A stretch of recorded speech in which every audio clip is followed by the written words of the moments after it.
Hi everyone. Brain tumours का दिमाग में आते ही सबसे पहले क्या क्वेश्चन आता है? आई थिंक मैक्सिमम लोगों के दिमाग में आता है कि now there is no life, end of life, and अगर किसी का ट्रीटमेंट हो भी जाता है तो क्या रहेगा सर्वाइवल। ऐसे बहुत सारे डाउट्स हैं कि ब्रेन ट्यूमर डायग्नोज हुआ, ट्रीटमेंट लेना है नहीं लेना है, क्या आइडियल ट्रीटमेंट है, सर्जरी करानी चाहिए या नहीं करानी चाहिए, या रेडिएशन का रोल है। बहुत सारे ऐसे क्वेश्चंस होते हैं जिसमें आप लोगों को लगता है कि हमें कोई सही सलाह दे। तो आज आपके इस तरह के सारे क्वेश्चंस के डाउट्स क्लियर करने के लिए मैं एक बहुत ही फेमस रिनाउंड ब्रेन सर्जन्स के पास आई हूँ, जो कि डॉक्टर पुनीत हैं और काफ़ी सालों से प्रैक्टिस कर रहे हैं। Doctor Puneet brain and spine neuro surgeon है। तो सबसे पहले तो हम डॉक्टर पुनीत का वेलकम करते हैं। Thank you doctor Puneet. And मैं एक एक करके क्वेश्चंस लूंगी जो हमारे ऑडियंस के क्वेश्चंस हैं, जिन्होंने मुझसे पहले भी पूछा है, और एज ए पेशेंट बहुत सारा मुझसे ओपीडी में पूछते हैं। बट उससे पहले मैं चाहती हूँ आप अपने बारे में थोड़ा सा इंट्रो दें। Hello everyone, I am doctor Puneet Malik. I work as consultant neurosurgeon in Yashoda Hospital and I have my clinic in Kavinagar by the name Neuro Clinic, Ghaziabad. Doctor Puneet, क्योंकि आप इस फील्ड के एक्सपर्ट हैं और आपके पास इतने पेशेंट डेली आते हैं, तो सबसे पहले जब वो आते हैं और आप उन्हें बताते हैं कि ब्रेन ट्यूमर है रिपोर्ट्स में डायग्नोज करने के बाद, तो उनका सबसे पहला क्वेश्चन क्या होता है आपसे? लोग डर जाते हैं. ब्रेन ट्यूमर के नाम से ही आज भी बहुत, जब भी कोई सुनता है या जिसके आगे भी आप इसका जिक्र करते हैं, तो उसको फैमिली के लिए बहुत बड़ा सदमा होता है. लोग इमोशनल हो जाते हैं, मन में तरह तरह के सवाल हर एक के आने लगते हैं. ठीक तो हो जाएगा, बच पाएगा नहीं, कितना समय है, इलाज क्या है, दवाइयों से ठीक हो जाएगा या नहीं, सर्जरी की जरूरत तो नहीं. कई सारे ऐसे सवाल आने लगते हैं. राइट. तो आपका उनका जो स्टेप्स होता है समझाने का, जो एक वे है, एक प्रोटोकॉल है, वो क्या है ब्रेन ट्यूमर जब भी डायग्नोज होता है? Of course, it's a big thing. किसी के लिए भी ये बहुत बड़ी चीज है उसे कहना या बताना कि उनको ब्रेन ट्यूमर है. डेफिनेटली जब भी हम ऐसा कुछ अनाउंस करते हैं तो हम चाहते हैं क्लोज फैमिली मेंबर साथ में हो. Right. Emotional support is very important at that time. Patient को वो एट द सेम टाइम बताना चाहते हैं या नहीं, वो भी जरूरी है. यूजुअली यदि छोटे बच्चे होते हैं या इतने ग्रोन अप नहीं है, इतने मैच्योर नहीं है, तो हम अवॉइड करते हैं उनके सामने बताना. बाकी फैमिली से हम डिस्कस करते हैं कि ये फलाना ब्रेन ट्यूमर लग रहा है. स्कैन के आधार पे वो बेनाइन है, मैलिग्नेंट है, राइट, और उसका ट्रीटमेंट क्या है. और जैसे मैंने आपको बताया कि वही survival related questions, treatment related questions, वो सारे फिर आने लगते हैं. उसको एक एक करके आप क्लैरिफाई करते हैं जवाब. राइट. बट यहाँ पे डॉक्टर पुनीत, मेरा सबसे जरूरी क्वेश्चन ये है कि जब पेशेंट आपके पास आता है सिम्टम्स लेकर और आप रेडियोलॉजिकल डायग्नोज करते हैं, तो एकदम से शायद ये नहीं बताते होंगे कि ये कैंसर है, राइट? तो ऐसे कौन से सिम्टम्स हैं जो एक बिनाइन कंडीशन को एक मैलिग्नेंट से डिफरेंशिएट करते हैं? सिम्टम्स के आधार पे आप डिफरेंशिएट नहीं कर सकते हैं कि ये बिनाइन है या मैलिग्नेंट है. बेसिक ब्रेन ट्यूमर के यदि हम सिम्टम्स की, कॉमन सिम्टम्स की बात करें, सिर दर्द, जो कि सुबह के टाइम ज्यादा होता है, अर्ली मॉर्निंग हेडेक जिसे हम बोलते हैं, और उल्टी के बाद वो सिर दर्द का कम हो जाना. इसके अलावा आंखों में धुंधलापन आना, दौरा आना, हाथ पैर में कमजोरी आना. इसके अलावा डिपेंड करता है वो ट्यूमर ब्रेन में कहाँ लोकेटेड है. अगर वो पिट्यूटरी ट्यूमर है, यानी कि हार्मोन प्रोड्यूसिंग एरिया में है, तो वो हार्मोनल इम्बैलेंसेस ला सकता है ना. इसके अलावा वो पिट्यूटरी ट्यूमर के केसेस में आंखों में धुंधलापन आना बहुत कॉमन है. सेरिबेलम में लीजन है, यानी कि ब्रेन के पिछले भाग में यदि कोई गांठ बैठी हुई है, तो वो बैलेंसिंग में डिफिकल्टी ला सकता है. उस केस में कमजोरी नहीं आती है, पर मरीज अपना बैलेंस नहीं बना पाता है. सेम वे अगर वो श्वानोमा है, वेस्टिबुलर श्वानोमा है, कान की सुनने की क्षमता को वो छीन लेता है ना. इसके अलावा यदि वो फिफ्थ नर्व श्वानोमा है, यानी कि ट्राइजेमिनल नर्व है, तो वो चेहरे पे सुनपन, झंझनाहट, दर्द, इस तरीके के सिम्टम लाता है. तो डेफिनेटली ब्रेन ट्यूमर्स में बहुत ज्यादा डिपेंड करता है वो किस एरिया में है, और जिस एरिया में वो उस प्रकार के सिम्टम्स लाना शुरू करता है. तो सिम्टमेटोलॉजी के आधार पे हम ये कभी नहीं कह सकते कि ये बेनाइन है या मैलिग्नेंट है. डेफिनेटली बेनाइन हम उन गांठों को बोलते हैं जो धीरे धीरे बढ़ती है. तो सिम्टम्स धीरे धीरे करके आते हैं, कई बार पता भी नहीं चलता, सिर्फ हेडेक करके ही आता है मरीज, और स्कैन में पता चलता है कि वो गांठ है, एक ट्यूमर है। बिल्कुल। मैलिग्नेंट में यूजुअली वो रैपिडली ग्रोइंग होता है, तो रेज्ड आईसीपी के फीचर्स जैसे ट्यूमर अगर बड़ा होता है तो सिर में प्रेशर वो ज्यादा उत्पन्न करता है, जिस कारण मरीज को ज्यादा परेशानी होती है, वो रिलेटिवली वो जल्दी आते हैं हमारे पास। बाकी डायग्नोसिस के लिए हम रेडियोलॉजी का यूज करते हैं, उसमें भी बेस्ट है कॉन्ट्रास्ट एमआरआई ब्रेन, जिसकी सहायता से हमें पता चलता है कि वो ट्यूमर कहाँ से कहाँ तक है, किस प्रकार का है, वो हम गेस करते हैं, पर कंफर्मेशन बायोप्सी के रिपोर्ट पर ही होता है। Based on radiology we can say it mostly looks like a benign tumor, it looks like a malignant tumor or a low grade tumor, high grade tumor, but definitive confirmation वो biopsy ही कर रहा है। अच्छा, इसमें मुझे आपसे मतलब जितना आपने बताया उसके बेसिस पे ये समझ आया कि काफी कुछ बिनाइन निकलते हैं ट्यूमर्स, राइट? ऐसा नहीं कि इस तरह के सिम्टम्स आ रहे हैं तो वो आप कैंसर ही सोचें। नहीं, ऐसा नहीं है। बिनाइन ट्यूमर्स बहुत बहुत कॉमन है एक्चुअली। अगर हम देखें तो ज्यादातर ट्यूमर बेनाइन ही होते हैं। बेनाइन मतलब वो अपनी जगह पर ही धीरे धीरे बढ़ेंगे और कहीं नहीं फैलेंगे, और एक बार जब उन्हें आप निकाल देते हैं तो सर्वाइवल को भी वो प्रभावित नहीं करते, और रेकरेंस रेट भी सिग्निफिकेंटली कम होता है, लेस देन 5% रेकरेंस रेट रहता है। राइट। तो कुल मिला के अगर इस तरह के किसी को सिम्टम्स होते हैं तो अपने न्यूरोसर्जन या न्यूरोलॉजिस्ट को जरूर विजिट करें, और वो जो इन्वेस्टिगेशन एडवाइस करते हैं वो कराएं। उसके बेसिस पे डिसाइड होगा कि आगे फर्दर क्या रहेगा। बट मैक्सिमम बेनाइन सिचुएशंस में पेशेंट अपना नॉर्मल लाइफ कैरी करते हैं आफ्टर द सर्जरी, जो कि अगर सर्जन ने एडवाइस की होती है। तो यहाँ पे मेरा ये क्वेश्चन है कि कुछ ऐसी सिचुएशन है कि हम बिना बायोप्सी के प्रोसीड कर सकते हैं? सी अगेन, हम ब्रेन ट्यूमर्स में मोस्टली बायोप्सी नहीं लेते। बायोप्सी हम उन्हीं केसेस में लेते हैं ब्रेन के लीजन्स में जहाँ पे हमें डाउट होता है कि ये ट्यूमर ही है या कुछ और तो नहीं है, राइट? हम श्योर नहीं हो पा रहे, तभी बायोप्सी का रोल आता है। या बहुत डीप लीजन है, उसे आप पूरी तरीके से नहीं निकाल सकते और आप डायग्नोसिस को लेकर श्योर नहीं हो, तो तब आप बायोप्सी लेते हो, वो भी न्यूरो नेविगेशन गाइडेड बायोप्सी या स्टीरियोटैक्टिक फ्रेम की सहायता से बायोप्सी ली जाती है, जहाँ एक छोटा सा छेद बना के हड्डी में आप अंदर गहराई में जाते हैं और टुकड़ा निकाल लाते हैं। अदरवाइज मोस्टली केसेस में अगर ट्यूमर हमें बायोप्सी के लिए भेजना है तो उसमें उसका एक्सीजन ही प्लान किया जाता है कि ग्रॉस टोटली जितना आपको दिख रहा है ट्यूमर, जितना भी आप सेफली निकाल सकते हो उससे आप निकाल पाए। अच्छा डॉक्टर पुनीत, जैसे कि हम ब्रेन ट्यूमर्स पे वीडियो शूट कर रहे हैं, तो आप मुझे बताइए कि कितना % ब्रेन ट्यूमर क्यूरेबल होता है? सी अगेन, क्यूरेबल की अगर हम बात करें तो बेनाइन ट्यूमर्स अगर निकाल दिए जाते हैं, सर्जरी करके अच्छे से हटा दिया जाता है, so that is kind of curable, right?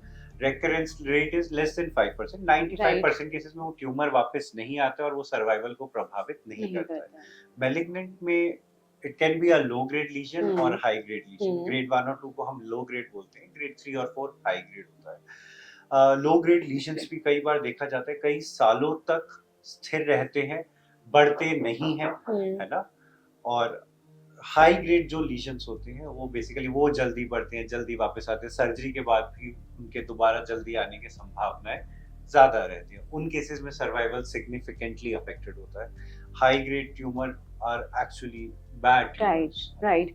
यहाँ पे डॉक्टर पुनीत आप एक्सप्लेन करेंगे कि जो स्टेजिंग होती है, जैसे कि हमें बाकी के बॉडी पार्ट्स की पता है 1 to 4 होती है, ब्रेन ट्यूमर में स्टेजिंग कैसे डिफाइन करते हैं? ब्रेन ट्यूमर में भी 1 to 4 है। बेसिकली ब्रेन ट्यूमर्स बाकी बॉडी के ट्यूमर्स की तरह कहीं और नहीं फैलते, वो ब्रेन में ही आसपास की नसों को अपनी चपेट में लेते हैं, राइट? तो इसमें जो है वो बायोप्सी के आधार पे, हिस्टोपैथोलॉजी के आधार पे ग्रेडिंग की जाती है, राइट? जो ग्रेड 1 से 4 तक ही होता है। जैसे मैंने आपको बताया ग्रेड 1 और 2 में सेल काउंट कम होता है रिलेटिवली, इसीलिए उन्हें लो ग्रेड बोला जाता है, क्योंकि उसमें रेकरेंस भी कम है, ग्रोथ रेट भी कम है।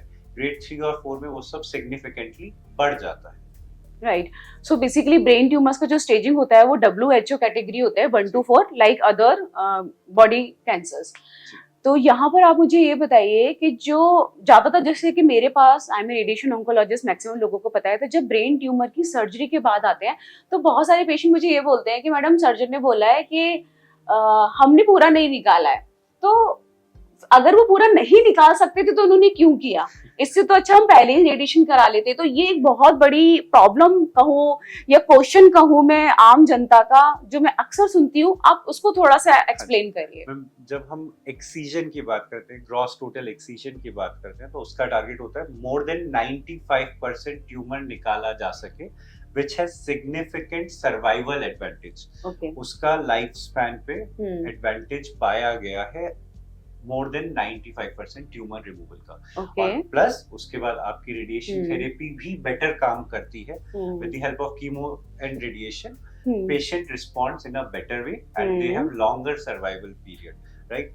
अगर हम ट्यूमर पूरा छोड़ देते हैं या सिग्निफिकेंट अमाउंट छोड़ देते हैं, हाँ डेफिनेटली उसका हमें सर्वाइवल एडवांटेज भी नहीं मिलता है, प्लस कीमो रेडिएशन के बाद भी वो हमें फायदा नहीं मिल पाता है जो मिल सकता था या जो मिलना चाहिए। नहीं, एक्चुअली कहीं ना कहीं डॉक्टर पुनीत आप सही हैं, क्योंकि एक होता है ना क्रिटिकल स्ट्रक्चर नियर बाई देख के ही ट्यूमर रिमूव किया जाता है। डेफिनेटली कई बार ट्यूमर ब्रेन स्टेम से चिपका होता है, कई है नसों से चिपका होता है। हम मोटर स्ट्रिप के पास देखते हैं, यानी कि जहां से हाथ पैर की नसें कंट्रोल होती है, इन सब एरियाज को एलोकेंट एरियाज बोला जाता है ब्रेन में, जिनका बहुत इंपॉर्टेंट फंक्शन होता है।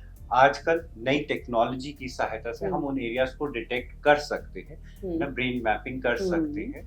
तो उन एरियाज को आप छोड़ते हो ताकि मरीज को वो डेफिसिट्स या वो शारीरिक कमियां ना आए। कितनी बार होता है ट्यूमर स्पीच एरिया के पास पड़ा है, तो उस जो ट्यूमर एक्सीजन का हमारा टारगेट होता है या सर्जरी का एम होता है, वो होता है क्वालिटी ऑफ लाइफ को भी at the same time maintain करना। मैं ट्यूमर तो निकाल दूंगा पर उसके बाद मरीज बोल नहीं पाया या हाथ पैर बिल्कुल पैरालाइज हो गए, आप समझ रहे हैं, तो quality of life gets significantly affected.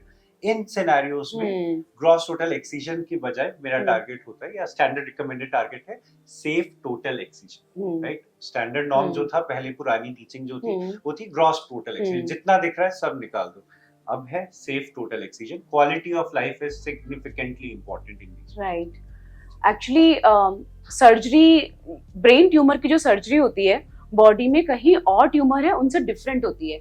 कहीं और ट्यूमर होता है तो हम ट्यूमर के साथ साथ नॉर्मल मार्जिन लेते हैं, बट ब्रेन ट्यूमर में आई थिंक ऐसा नहीं कर सकते। यहाँ पर ट्यूमर को एक्सरसाइज किया जाता है कि क्वालिटी ऑफ लाइफ पेशेंट की खराब ना हो, और आई थिंक यही रीजन है कि ज्यादातर केसेस को आप सर्जरी करने के बाद रेडिएशन के लिए रेफर करते हैं। एक बार बायोप्सी की रिपोर्ट आता है हमें हाई ग्रेड का लीजन होता है, तो डेफिनेटली कीमो रेडिएशन उसके लिए। अच्छा, यहाँ पे ना जो मैं मोस्ट कॉमन कैंसर्स देखती हूँ ब्रेन के, ज्यादातर GBM, राइट, एंड ग्लायोब्लास्टोमा, एनाप्लास्टिक, ये जो कैटेगरीज हैं इनकी प्रोग्नोसिस आप थोड़ा सा एक्सप्लेन करेंगे? जब आप GBM शब्द बोलते हैं तो सबको डर लगता है। ग्लायोब्लास्टोमा मल्टीफॉर्मिस सबसे बुरा ट्यूमर है। अगर आप ट्रीट ना करो, सर्वाइवल 6 महीने भी नहीं। सब कुछ करने के बाद सर्जरी, कीमोथेरेपी, रेडिएशन, जो एवरेज सर्वाइवल डॉक्यूमेंटेड है, स्टडीज कहती हैं वो 18 से 22 महीने। GBM ग्रेड 4 ट्यूमर माना जाता है, ब्रेन का सबसे खतरनाक ट्यूमर माना जाता है। तो GBM is bad. Actually frankly speaking हम बहुत ज्यादा देखते हैं GBM, राइट, एंड उसमें ज्यादातर लोग सर्जरी करा के आते हैं, और जब वो देखते हैं कि सर्जरी से पहले भी उतना ही ट्यूमर था और सर्जरी के बाद भी है, ज्यादा भी है, तो वो कहीं ना कहीं कंफ्यूजन में होते हैं कि हुआ क्या है। तो ये आप थोड़ा सा बताइए, क्योंकि मैक्सिमम लोगों ने GBM पे क्वेश्चन किया है मुझसे। GBM जैसे मैंने आपको बताया ग्रेड 4 माना जाता है, सबसे बुरा होता है, यानी कि उसमें रेकरेंस और ट्यूमर का ग्रोथ बहुत जल्दी होता है। आप निकाल के आते हैं, कई बार आने वाले 1-2 महीने में ही ट्यूमर इस गति से बढ़ता है कि वो ऐसा लगता है कि ये तो पहले से भी ज्यादा हो गया है ना। तो GBM के केस में ये प्रॉब्लम रहती है कि ट्यूमर का रेकरेंस रेट सिग्निफिकेंटली हाई है। अगर हम GBM में रीडू सर्जरी की बात करें तो उसका भी जो नियम है वो ये कहता है कि यदि 6 महीने हो चुके हैं उसके बाद रेकरेंस हुआ तो ही आप सेकंड अटेम्प्ट करें। अगर 6 महीने से पहले ही वो इतना ग्रो कर गया है तो यानी कि आपके दोबारा से सर्जरी करने का भी मरीज को बहुत ज्यादा लाभ नहीं मिलेगा, यानी कि वो बहुत ही GBM में भी बहुत ही एग्रेसिव वेरिएंट है। और बहुत से लोगों ने मुझे ये भी पूछा था कि मैम अगर ये इतना बैड प्रोग्नोसिस वाला है तो हम ना कराएं सर्जरी?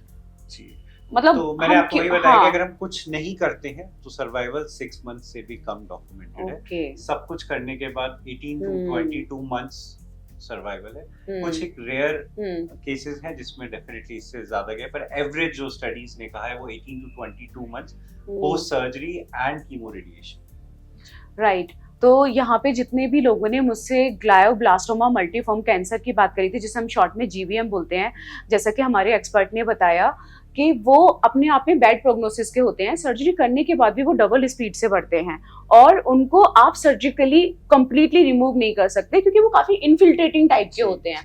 बट सर्जरी यहाँ पे इसलिए करते हैं कि उसमें जिनमें सर्जरी की जाती है उनमें सर्वाइवल बहुत अच्छा होता है एज कम्पेयर टू द जिनकी नहीं होती है, राइट। तो यहाँ पे जितने भी क्वेश्चंस आपने किए थे सर ने इतना अच्छा रिप्लाई दिया। अभी सर मेरा बस वही क्वेश्चन है कि ऐसे कौन से कैंसर हैं जिनमें हम डायरेक्टली रेडिएशन एडवाइस कर सकते हैं या कराना चाहिए नहीं कराना चाहिए? मैम अगेन जो स्टैंड अब नए गाइडलाइंस आए हैं उसमें बिना बायोप्सी के रेडिएशन देना सेफ नहीं माना गया है। कई बार ऐसा होता है आप सोच रहे होते हैं कि वो ट्यूमर है और वो टीबी निकल आता है, तो ऐसे केसेस में वो फिर उसका पूरा इफेक्ट बन जाता है। जो पहले ब्रेन स्टेम के ट्यूमर्स में हम लोग रेडिएशन दे दिया करते थे, पर हाँ अब कहीं ना कहीं एक हेसिटेंसी मेरे को दिखी है रेडिएशन ऑन्कोलॉजिस्ट के पार्ट से मेरे पास ज्यादा हेसिटेंसी आती है बिकॉज वो एक ऐसा एरिया है ब्रेन स्टेम पे जहाँ से मैं बायोप्सी लेने से भी डरता हूँ, राइट। You are scared. अगर एक्सोफाइटिक लीजन है वेल एंड गुड, अगर वो अंदर है यानी कि बायोप्सी लेने से भी मरीज को शारीरिक कमियां उत्पन्न हो सकती है, तो पहले उसमें दे दिया जाता था रेडिएशन। पर आज के समय में एक मेरे को हिचक देखने को मिला है कि डायरेक्ट रेडिएशन ही देंगे जी जब तक हमारे पास प्रूवन ना। तो उन केसेस में क्या ऑप्शन है? स्टीरियोटैक्टिक बायोप्सी क्या होता है? मैम स्टीरियोटैक्टिक बायोप्सी होता है एक फ्रेम लगाया जाता है सिर पे, उससे ब्रेन की मैपिंग की जाती है, लीजन को लोकलाइज किया जाता है और फिर एक छेद बना के वहां तक नीडल पहुंचा के हम उसकी बायोप्सी लेते हैं। अगेन ब्रेन स्टेम में वो चीज संभव नहीं। अच्छा, उसमें ये नहीं करते हैं। बेसिकली एक ऐसा एरिया है जहाँ बहुत ही एलोकेंट है, उसके आसपास काफी सारी वेसल है, उधर आप स्टीरियोटैक्टिक बायोप्सी नहीं ले सकते, राइट। ब्रेन स्टेम के एक्सोफाइटिक लीजन यानी कि जो ब्रेन स्टेम से बाहर थोड़ा सा प्रोजेक्ट करे उन केसेस में हम बायोप्सी ले सकते हैं, है ना। Otherwise stereotactic biopsy is not recommended in brain stem tumour in general. Okay, and थोड़ा सा मैं चाहूंगी कि आप अवेक सर्जरी के बारे में बताइए। आजकल बहुत क्रेज है और बहुत सिंपल लैंग्वेज में कि मतलब वो किस में इंडिकेटेड है और कहाँ करनी चाहिए? अगेन जैसे हमारे एलोकेंट एरियाज में यानी कि जो ब्रेन के एरियाज होते हैं जिसका इम्पोर्टेंट फंक्शन है उस एरिया के आसपास यदि ट्यूमर होता है ना, जैसे स्पीच एरिया के पास है, मोटर एरिया के पास है, तो उन केसेस में आप अवेक क्रेनियोटमी प्लान करते हैं, यानी कि मरीज अवेक है, जाग रहा है, पूरी तरह बेहोश नहीं हुआ है, उसको सुन कर दिया जाता है, उसे पेन नहीं होता, right, and then you start operating on that patient ना। उसमें आपको पेशेंट और एनेस्थीसिया का सहयोग बहुत इंपॉर्टेंट हो जाता है, राइट। तो आप जब सर्जरी में स्पीच एरिया के पास काम कर रहे होते हैं तो आप बीच में उससे बोल के चेक करते हैं कि उसका वो फंक्शन इंटैक्ट है या नहीं है। कई एक म्यूजिशियन होते हैं, लाइक आपने देखा होगा वो गिटार बजा रहे हैं सर्जरी के दौरान, सिंगर्स की जब उस एरिया में सर्जरी होती है तो उनके लिए उनका voice is of utmost importance, right. तो आपकी पूरी कोशिश रहती है कि उस पे जरा सा भी प्रभाव ना पड़े, आप सर्जरी के बीच में उस फंक्शन को चेक कर सकें। और अब न्यूरो एनेस्थीसिया इतना एडवांस हो गया है कि ये सारी चीजें प्रैक्टिकली पॉसिबल है और हमारे सेंटर में यशोदा हॉस्पिटल में हम रेगुलर बेसिस पे अवेक क्रेनियोटमी करते हैं। तो जब आप अवेक सर्जरी करते हैं तो आप क्या बोलते हैं पेशेंट को? क्या सुनाना है उनको? बेसिकली आप जिस एरिया में काम कर रहे हैं, फॉर एग्जांपल अगर मैं मोटर स्ट्रिप में काम कर रहा हूँ तो मीनवाइल हमारे एनेस्थेटिस्ट और जो टीम है वो चेक करती रहती है कि वो पावर इंटैक्ट है या नहीं है। जब आप स्पीच एरिया में काम कर रहे होते हैं तो लगातार आप उनसे बात करते रहते हैं। अच्छा, ये चीज मुझे भी अभी पता चला। मतलब डिपेंड्स कि आप किस साइड का सर्जरी कर रहे हैं और उस साइड के अकॉर्डिंग जो उसका फंक्शन है वो चीजें आपको करानी है। बिल्कुल, जैसे ब्रेन का राइट साइड लेफ्ट साइड का फंक्शन को संभालता है, तो जब मैं राइट साइड मोटर एरिया के पास कर रहा हूँ, लेफ्ट हैंड और लेग की पावर ठीक है नहीं है, उसमें तो कोई प्रभाव नहीं पड़ रहा है। सर्जरी के टाइम ट्यूमर जब हम निकाल रहे हैं वो उस एरिया से चिपका हुआ तो नहीं है, वो सारी चीजें हम at the same time coordinate करते हैं ताकि मरीज को वो डेफिसिट ना आए, वो शारीरिक कमी ना हो। अच्छा, यहाँ पे ना एक मतलब ये मेरा भी खुद का क्वेश्चन है, जब ब्रेन में ट्यूमर बनता है, राइट, तो वो ब्रेन की किसी न किसी सेल से बनता है, राइट, और वो जहां बन रहा है अगर उस हिस्से के ट्यूमर को निकाल दिया जाता है तो क्या उसके बाद भी उसको कुछ न कुछ मतलब प्रॉब्लम होगी? नहीं, मतलब आई मीन जैसे कि हमने वो ट्यूमर निकाल दिया तो अगर वो पहले नहीं बोल रहा था, उस स्पीच एरिया का है, तो वो इफेक्ट डालेगा, ये नॉर्मल हो जाएगा, कुछ न कुछ रहेगा। ब्रेन को एक और फंक्शन दिया है, वो है प्लास्टिसिटी का। प्लास्टिसिटी मतलब कोई एरिया जब ब्रेन का फंक्शन करना छोड़ देता है या वो खराब हो जाता है, डैमेज हो जाता है, तो हम्म। उसके आसपास वाला जो एरिया है वो फंक्शन को लेने की कोशिश करता है, राइट, ओके। उसे रिप्लेस करने की, ओके। उसका एज अ सब्स्टिट्यूशन बनने की कोशिश करता है। हाँ। अगेन वो बहुत सारे फैक्टर्स पे डिपेंड करता है। इस फिनोमिना को हम प्लास्टिसिटी बोलते हैं, राइट, कि वो कितना हाँ। अडेप्ट कर पाता है, कितना रिकवर कर पाता है, जो कि मरीज को हेल्प करे। इट्स अ नेचुरल प्रोसेस उसके। अच्छा, जहाँ ट्यूमर था उसका जो फंक्शन था रिमूव किया, अब उसका जो नॉर्मल फंक्शन था वो आसपास का स्ट्रक्चर। लेने की कोशिश ओह, करता है। ओके। तो यहाँ पर काफी कुछ आपने बहुत अच्छा बताया, लेकिन यहाँ पे ना बहुत जरूरी चीजें एक दो और हैं जो मुझे पूछनी है रिगार्डिंग पिट्यूटरी ट्यूमर्स। ओके, वो बहुत ही ज्यादा पूछा गया है मुझसे एक्चुअली। पिट्यूटरी ट्यूमर कितने तरह के होते हैं, क्या उनका ट्रीटमेंट होता है, उनका सर्वाइवल क्या होता है? अगेन पिट्यूटरी ट्यूमर्स जो हमें कॉमनली देखने को मिलते हैं वो बेनाइन ट्यूमर्स ही देखने को मिलते हैं। Okay. Almost more than 95% pituitary tumours are benign pituitary adenomas. Okay. हाँ, although pituitary carcinoma is a rare entity which do exist, okay, right. तो अभी हम रेयर चीज की बात ना करके पिट्यूटरी एडिनोमा की बात ठीक है, करते हैं। ठीक है। जैसा मैंने बताया, पिट्यूटरी ग्लैंड वो ग्लैंड होता है जो हार्मोन प्रोड्यूस करता है। राइट। तो जब भी यहाँ पे गांठ बनती है तो हाँ। अब वो दो प्रकार की हो सकती है, वो फंक्शनल हो सकती है यानी कि हार्मोन प्रोड्यूसिंग हो सकता है, या फिर नॉन फंक्शनल ट्यूमर हो सकता है यानी कि जिससे कोई हार्मोन नहीं नहीं बन बन रहा है। उसके नीचे हमारा ऑप्टिक क्यास्मा होता है, तो वो जब बढ़ता है साइज में तो नीचे वो ऑप्टिक क्यास्मा पे दबाव डालता है। ऑप्टिक क्यास्मा वो एरिया होता है जहाँ पे ऑप्टिक नर्व्स आके मिलती हैं, यानी कि आंखों की रोशनी वाली नर्व्स मिलती हैं। तो जब भी उस पर प्रेशर पड़ता है तो सराउंडिंग का पेरिफेरल फील्ड कट होने लगता है, यानी कि साइडों को उनको लोगों को दिखना थोड़ा थोड़ा कम होने लगता है। ये तो कोई common sign and symptoms. Adenoma pituitary का माइक्रो भी हो सकता है, मैक्रो भी हो सकता है। यदि वो बहुत ही छोटा सा है, माइक्रो लेवल पे 1 सेंटीमीटर से कम है, तो उसे छेड़ाखानी करने की जरूरत नहीं है अगर वो नॉन फंक्शनल है। Okay, right. और अगर वो फंक्शनल है तो definitely even that size is significant. इसके अलावा अगर वो ट्यूमर की, अगर हम सर्जरी की बात करें तो आज के टाइम में पिट्यूटरी ट्यूमर्स की मेजॉरिटी सर्जरीज एंडोस्कोपिक एंडोनेसल वेव से होती है, यानी कि नाक के रास्ते आप जाते हैं एंडोस्कोप की सहायता से। कुदरत ने एक बैरियर बनाया हुआ है नाक के बीच में और हमारे स्कल के बीच में, ब्रेन के बीच में। उस बैरियर को आप खोलते हैं, पिट्यूटरी ट्यूमर को पहचानते हैं, लोकलाइज करते हैं और सर्जरी के माध्यम से उसे निकालते हैं और वापस उस बैरियर को रिकंस्ट्रक्ट करते हैं। राइट, तो इसके लिए हमें खोपड़ी खोलने की जरूरत नहीं है। राइट, हम एंडोस्कोपिक एंडोनेसल रास्ते जाके, नाक के रास्ते जाके उस ट्यूमर को निकाल के आ सकते हैं। तो ये सिर्फ पिट्यूटरी ग्लैंड से उस ट्यूमर को निकाला जा रहा है, बाकी हाँ, रिमेनिंग पिट्यूटरी फंक्शनल आपकी एज सच रहेगी, उसे वैसे ही छोड़ दिया। ओके। ओके, ये तो आपने फिर बहुत ही अच्छी चीज बताई। लेकिन अगर बाई चांस किसी को पिट्यूटरी कार्सिनोमा डायग्नोज हो गया then again that is very unfortunate thing to happen. Then मतलब we have to remove whole pituitary and then आप go कोशिश adjuvant. करते हैं कि आप पिट्यूटरी ग्लैंड को छोड़ दें क्योंकि हार्मोन्स का function is very very very important, right. Okay. उसके साथ हाइपोथैलेमस भी अटैच होता है। तो जब भी आप कोई पिट्यूटरी ग्लैंड को निकालने की कोशिश करते हैं, do affect patient in various ways. तो अगर वो कार्सिनोमेटस लीजन आपको अलग से दिख रहा है तो आप कोशिश करते हैं आप नॉर्मल पिट्यूटरी ग्लैंड को प्रोटेक्ट जितना कर सके वो करते हुए उसको। अच्छा, यहाँ पे बहुत अच्छी आपने इन्फॉर्मेशन दी है। एक चीज और पूछना था कि यहाँ पे कुछ लोग ना ये बोलते हैं कि मैम मतलब सर्जरी ना करा के pituitary macro and micro adenomas के लिए क्या हम डायरेक्टली एसआरएस एसआरटी पे जा सकते हैं? मैम अच्छा, I forgot one important point while discussing about pituitary tumour, about prolactinoma. Prolactinoma pituitary gland का ऐसा ट्यूमर है जो दवाइयों के माध्यम से ही ट्रीट किया जा सकता है until and unless it is causing significant visual deficit, है ना। तो हम उसे दवाई देकर ही ठीक कर सकते हैं, ठीक है। एंड अबाउट ये सर्जरी वर्सेस रेडिएशन उस पे भी आजकल बहुत सवाल उठने लगे।